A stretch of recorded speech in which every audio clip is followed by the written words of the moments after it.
Well, I've heard size matters and bigger is better. So I've been putting it off for a while, but we're going to test that theory.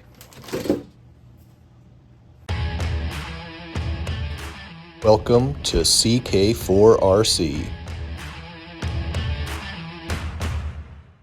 Welcome back to the channel. I'm Chaz. This is CK4RC, and I've got some 10th scale goodness that's been calling my name for a little while now.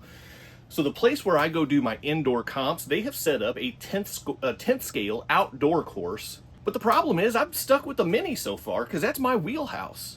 Well, it's time to expand my horizons, if you will. So I've got some 10th scale stuff.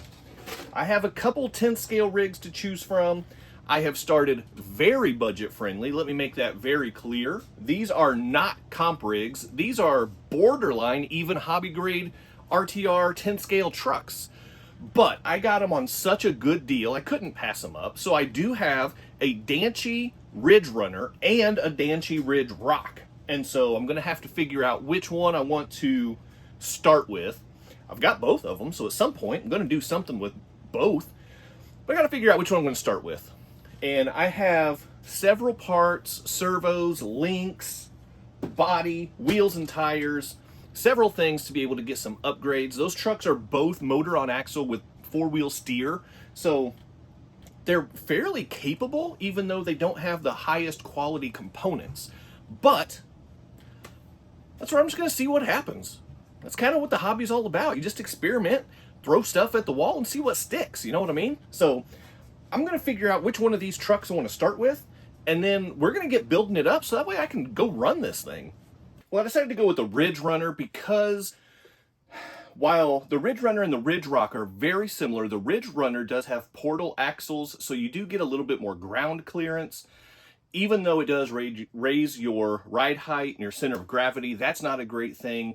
I think that the extra ground clearance is going to be a benefit, so I'm going to use the Ridgerunner. Another reason why I chose the Ridgerunner over the Ridge Rock is because the Ridge Rock, at this point, it's like 6 or 7 years old, and the Ridgerunner is more like 3 or 4 years old. So just slightly newer parts, slightly newer components, maybe a little bit better. So that's why I'm going with the Ridgerunner. Now I've got this Injora half cab shell that's already pre-painted / printed. It's nothing special, nothing fancy, but it's gonna get the job done. So I'm gonna cut that out and go with it. Of course I went with the black and blue, obviously. Why wouldn't I? To go along with that, I do have the Injora kind of half rack, the bed rack to attach to the back of the cab, just to go ahead and give it kind of more of a complete look. So I've got that going on. And then I've got these awesome looking black and blue beadlock wheels with the good old Super Swamper tires on here. That is, Super Swampers are probably my top favorite tread pattern for what I run on. So pretty pumped to have those. And then I've got as many upgrades as I could find while keeping it fairly simple and budget friendly. So with that, I've got 2 metal steering links. Now these are for the axial Capra, 10th scale Capra, steering links for that. So supposedly these fit perfectly. So that's what I'm going to use. I've got 2 sets because it is front and rear wheel steer. So 2 sets of metal steering links. I went ahead and snagged 2 sets of metal lower high clearance links for, I think these are for the is it the Glacier? Not the Glacier. What are these even for? I don't even remember. I'll have to check and see what these are for, but these are actually not even easy to come by anymore because the truck that it's for has also been discontinued, but supposedly these are a direct fit as well. So I'm going to use those for the high clearance lower links, and the upper links will just stay stock. I got 2 35 kilogram GoTech servos. So nothing fancy, but 35 kilograms, that should get the job done. So pretty pumped to have massive servo upgrades. Also with the heavier wheels, with these being metal beadlocks and just bigger tires, I'm gonna need more strength to move that weight around. Suspension wise, I've got These 2-mod suspension, oil-filled shocks right here. These are 80 millimeter. I don't want to go too high on this thing because with the portals, it's already raising that center of gravity a little bit. So I don't want to go like 100, 110 millimeter shocks on this thing and just have it looking like a crazy monster truck with a ridiculous center of gravity. So I went with 80 millimeter. I think these are going to be reasonable. And with the way that these trucks are designed, with there being dual motor on axle, there's no drive line, there's no drive shaft in the middle. The flex on these things is already crazy. So I think this is going to be a good fit for this truck. And if I'm wrong, I'll see, and I'll update as necessary. And then I've got some shock keys, some mounting keys. So that way I can use more than just the stock shock mounting locations. So those are going to come in handy as well, give me different, better shock geometry. And then lastly, I went ahead and I got 2 380 size brush motors. These are going to be direct bolt-in replacements, upgrades for the stock ones. I think these are 38 turn 380 brushed motors. So should be a nice little upgrade over what comes stock in these things, because the components and the electronics in these things, as you can imagine, for the entry-level price point, they're pretty bargain basement quality-wise, performance-wise. So these upgrades should make, well, and then I've got the good old Injora winch, so I can flap it around over there, because that's a cool look, especially for like a half cab truck build. So that's cool. So that's going to be my build. Now I will get the Ridgerunner out of the box and show that off and just kind of show you what I'm working with. They're not new, but just in case you're not familiar, we'll show that off real quick, and then I'm going to get to work building this thing. Oh my word, this thing is freaking huge.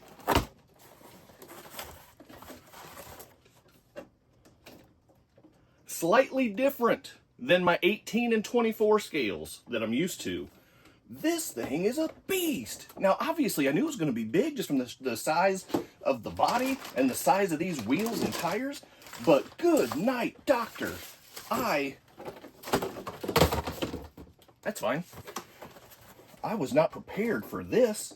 Oh. And look at the flex on this thing. Actually, the flex doesn't seem to be as good as the Ridge Rock. Interesting. Very interesting, but you can see underneath. So like I said, it's got the Y-Link suspension front and rear. So the Y-Link is going to stay stock on here because I don't have a replacement for that. But these lower links are going to be metal high clearance links. And then you can see the metal, or the motor on axle right here. So I'm going to swap out those motors. We've got the servos on axle. Those are getting swapped out. This body's got to go because, I mean, it's not awful, but it's not great. And then the stock wheels and tires, they are what they are. They don't appear to be beadlock. They are vented, and they do have some foams in there. The rubber compound is kind of stiff, so not super pumped on that. And then suspension's not bad. I'm not going to keep the stock springs, but that's not bad. Just kind of sets down whenever you place it down. That's nice. That's nice. And then, yeah, I mean, the 4-wheel steer on this thing, I mean, these things, for the price, the features that you're able to get on these things are crazy. And if I'm not mistaken, I think this also has dig. So for the price that you can get these things, and you can get them on sale for a considerably low price. Honestly, I don't remember what I paid for it because it has been a little while. And it's just been sitting over in the box. But I did get a great deal on it. It was under $150, I'll tell you that. Under $150 for a 10th scale RTR with 4-wheel steer and I believe dig. Come on. What more do you want? So that is why I have decided to throw my hat into the 10th scale ring, is because you can't pass up that value. So I didn't. So, all right, now let me get to work on this thing and give it a bit of an overhaul. I'm not even going to drive it stock. I don't recommend doing that, but I'm in a bit of a time crunch. I have some comps coming up, And I'm going to take this and play with it and just see what it's capable of. For a $150 10th scale truck, can it keep up with an Ascent Fusion? Logic would say no. But I have a feeling this may defy logic a little bit because of the setup. Time will tell. We'll see. Now let's all remember how this thing was looking in its stock form. Not terrible, but not great. And now, check this out. Now this is a really simple little project here. I don't even want to call it a build because it's really not. What I did was I swapped out the wheels and tires, I swapped out the stock servos, I swapped out the stock shocks, I swapped out the lower suspension links and the steering links, and then I did a body swap. That is the extent of what I did. So with the Danchee Ridgerunner, there's not much aftermarket support, so you do with what you can. So these lower high clearance suspension links are actually from the Redcat Everest 10. These steering links are actually from the Axial Capra, the big boy, the 10th scale Capra. Standard shocks, standard servos, the 35 kilogram servo, so that's a huge step up. I think the stock ones were 17 kilograms if I remember correctly. And then, of course, I threw on some scale cargo back here, netted it down on the back of the bed, and I've got my kinetic winch rope just to kind of give it a little bit more of that scale look. So now what I really want to see is just how these servos are. So let's get the transmitter on. Let's get the truck on. There we go. Okay. And now, all right, we're in regular mode, so that's good. Okay, that's not bad. That's not bad. How strong is it, though? Ooh. Well, it's binding up on the body a little bit. Yeah.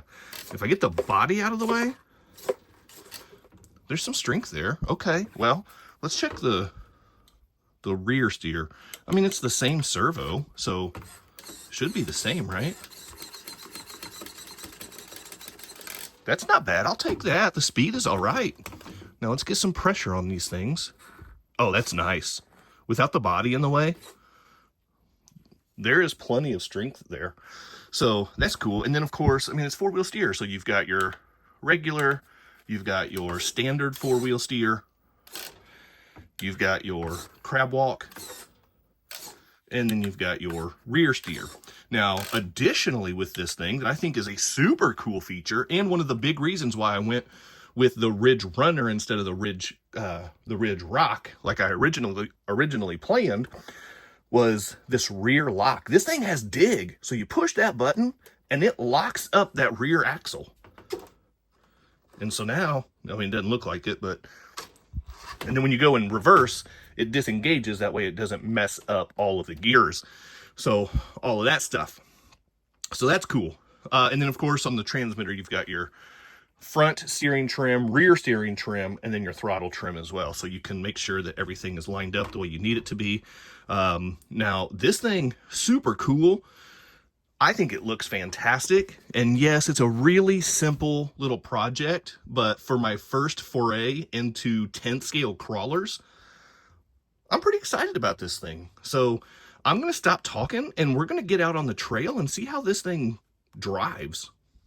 All right, here's the maiden voyage. See what kind of speed we can get out of this thing while we head over to the trail. There's full throttle. That's a nice little walking speed. It's not bad.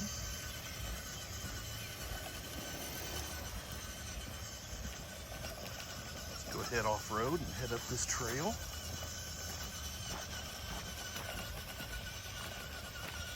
Got some nice root systems up here that'll start testing the suspension a little bit. So let me get up here and get some better angles. I like how the electronics are not real whiny. Nice. Oh, that was awesome. Now, I did not switch out the stock motors because actually the stock ones, I think they were like 37 turn. Oh, there's drag brake is not great. But I think the stock motors were 37 turn, and the aftermarket motors that I got were 38 turn. So I went ahead and kept the stock ones in just for now.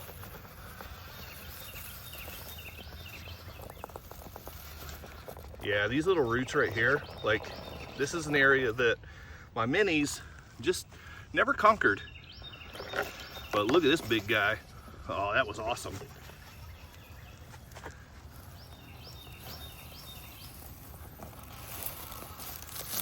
This is fun. Definitely getting some body rub. Gonna have to trim up the body a little bit more. Here's a question for you. With this being a dent side forward body, but there's not much of a side, is it still a dent side? Or is it just a dent? Now, all you Ford haters, you guys can just hush it up. It was a stupid joke. You don't have to take any cheap shots. And then, oh, look up here. Oh, we got some great terrain up here. Let's get up there. Nice. Do a little bit of rock bouncing with this thing. That's awesome. Okay, here we go. Here's some big ones up here.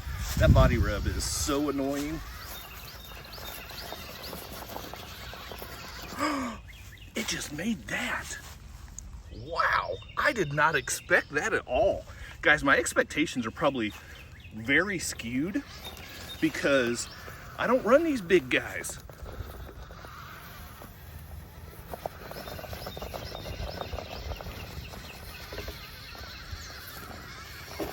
Oh, the clearance.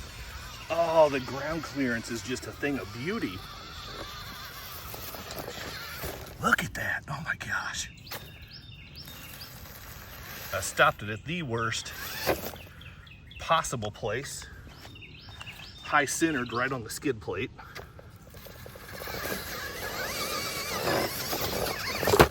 Oh, my first tumble. It's all right. It's all good.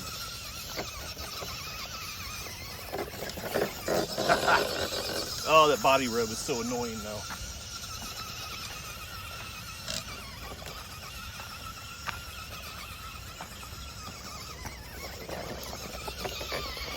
Oh, I could have saved that if I'd have been paying more attention to the truck and less attention to the camera. I want to try this spot again because I think I can do better.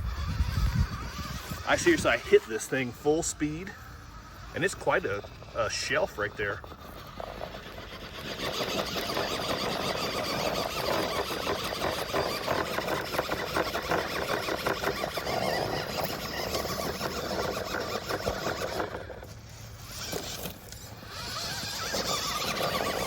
Okay, well, that was a little less whelming than overwhelming.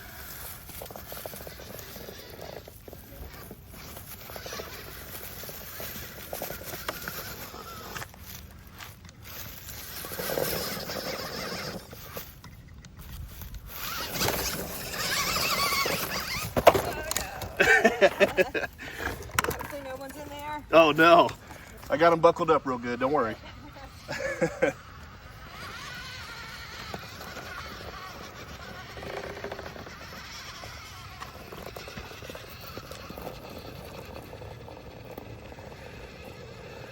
That rear end is just not, it just doesn't have as much power, it doesn't seem. Oh, there we go.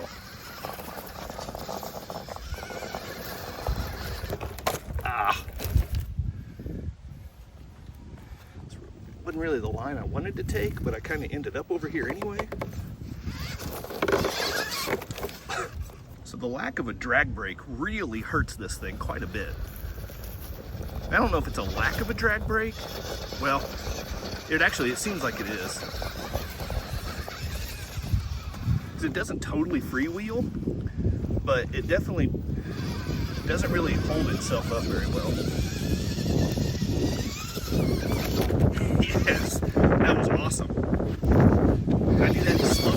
That's what I want to know.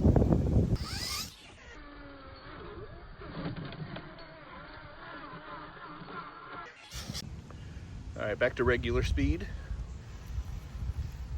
See if we can get a little bit of articulation and flex going on here.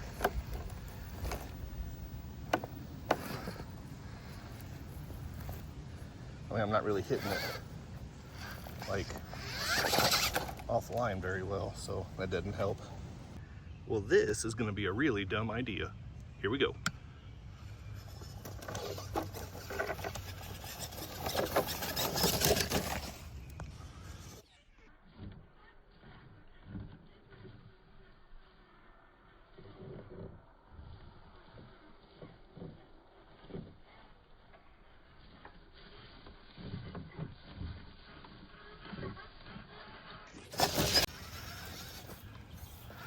I really want to conquer some more big roots. Looks good. I like that. I don't like that. High centered. Oh, it did it. Wow. Pulled itself out. When in doubt, throttle out, baby.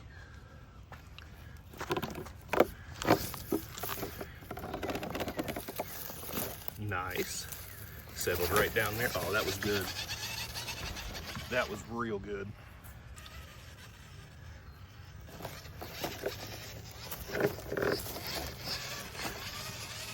So there's the test run. This thing was a lot of fun. I did have a couple technical issues. So this thing, pretty sure it's not even on the axle. Luckily, it's got these center caps. It's holding that wheel nut in there, so I didn't lose the wheel nut, but I'm gonna have to get that remounted.